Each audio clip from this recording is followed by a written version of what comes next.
Colleagues, on January the 8th, my colleagues and I say this because I'm talking here particularly about Mr. Ramcross, that is Ramrup, Dr. Griffith, and Don Sylvester, Gypsy, Ramesh and I, among others, we launched the Manifesto for Change in the UNC at Mike Shobona's office. Today is 1 month later, almost, and today we are here to make another announcement in our quest for change. Our quest for change is to ensure that the men and women of this country are given a chance to be saved from the PM government. A chance for our children and our grandchildren that they must be given a better life. A chance for a better future. My colleagues and I continue to be attacked by the UNC for our actions. We are attacked for what we have been doing, and sometimes we are attacked for what we are not doing. But the fact is, we believe that demanding change, meeting our constituents, calling for accountability, we firmly believe that the people in this country want this change. In fact, they have told us so. We were in Chagua's market, they told us so. We were in Chagua's magistrate court, they told us so. We walked the streets, they told us so. They tell us so. Next week we shall be in Marbella Market, San Fernando Hospital next week. We intend also to go on take a ride on the water taxi and see how the people are treated. We intend to go on the buses at the various destinations and see how people are treated. Gasparilla Junction likewise, because the fact is that we have to bond with the people to understand how the people are treated. There must never be a disconnect between the people and us. Every day we look at the faces of hundreds of people, their children, and we of course believe and find that their children can't find employment. Just today we read where 3,000 Chinese have work permits, but over 30,000 people here are unemployed. Crime has shattered our people's lives, and they are asking for a better life. And we ask the question, why can't we help them? We ask the question, why don't we hear them? Why don't we listen to them? Their cries, their pleas, why don't we as a party listen to them? We were voted into office to represent our constituents, and all they ask of us is a better life. In fact, I want to make the point that we have pledged to do all in our power, in our collective power, we have pledged to do all to improve the lives of the people. We have dedicated our very souls to ensure that the people are given a chance for a better day, a chance for better representation. Principles of fairness, equality, freedom, transparency. These are the principles which of course for us are cast in stone. These principles transcend all boundaries, and we ask that these principles be applied also to the UNC. Fairness, equality, freedom, transparency, and accountability. All around us, my colleagues, my friends in the media, all around us, our institutions are crumbling. Independent bodies are being ostracized for expressing their opinion.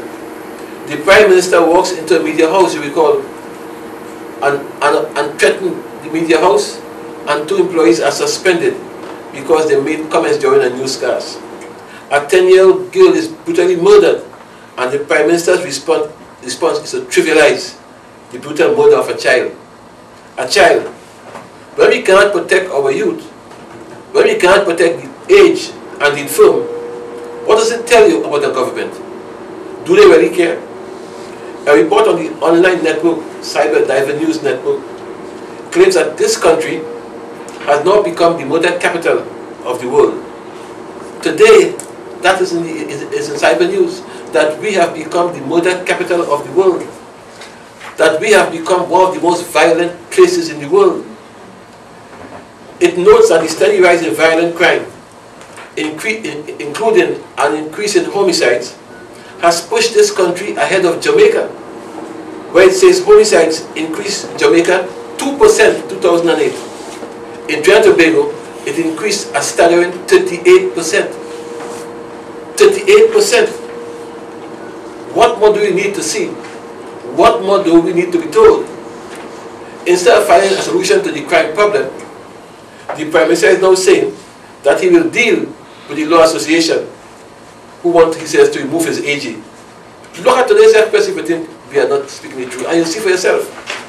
I ask you here today, and the same to my colleagues as well, we ask the question, how much more do we need to see? And how much more pain must this country bear? We, on this side, we know what must be done. The signs are all around us. If we are not willing to pay a price for our values, then we should ask ourselves whether we truly believe in those values at all. Will we stand by and watch while this country crumbles, while our children are being attacked and we live in cages, our movements are being restrained? What kind of life is that, we ask you? My dear friends in the media, all of us on this side, we choose not to stand idly by. We choose not to allow ourselves to be afraid. We choose to take a proactive role in this battle. So just 1 month ago, we launched this manifesto for change within the UNC. And since the launch, the response to this manifesto has been overwhelming.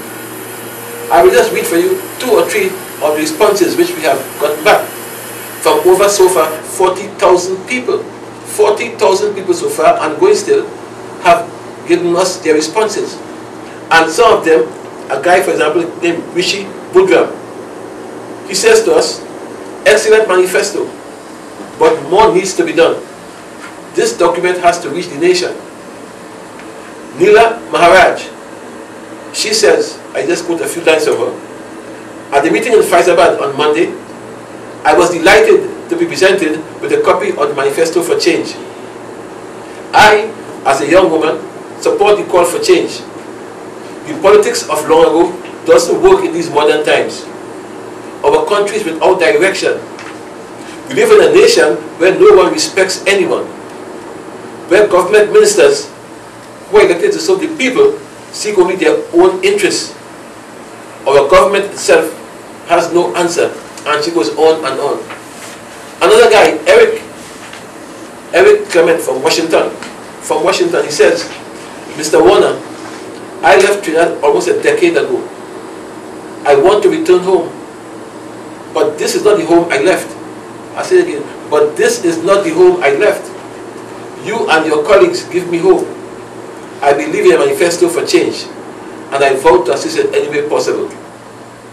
My dear friends in the media, it is because of this feedback my colleagues and I have now decided to make our next movement for change. And next movement is a mobile one, and in some ways is the reason why you are here this morning. We want to announce here this morning that beginning Wednesday, July the 8th, we shall have a caravan for change which will be hitting the roads throughout the country. A bus, PA system, mobile stage, speakers, all of us on the platform, our friends, supporters, hit the road. We will cover every constituency in this country, every junction, every street corner, for 8 days, day and night. We want to meet with the people. We want to be on the ground with them. Ramesh Lawrence Barrage, Gypsy, and myself, together with my colleagues, shall be in the various areas and constituencies. The caravan, the mobile stages, the manifesto for change, we shall go to the people and listen to them. We are taking this document to a national audience. We'll be kicking off this caravan on Wednesday, July the 8th. We shall begin first in Couva North.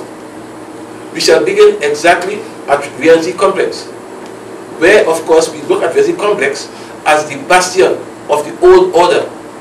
We say that the old order have to give way to the new, and therefore it is only fitting that we begin Wednesday the 8th, when the UNC National Executive will be meeting at 5 p.m. at Rienzi Complex.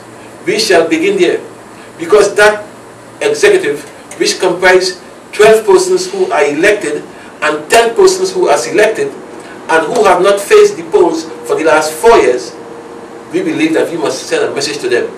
And therefore we shall begin here and take this message throughout the heartland. We will be going to Couva North and Couva South, and we shall end in Chaguanas West.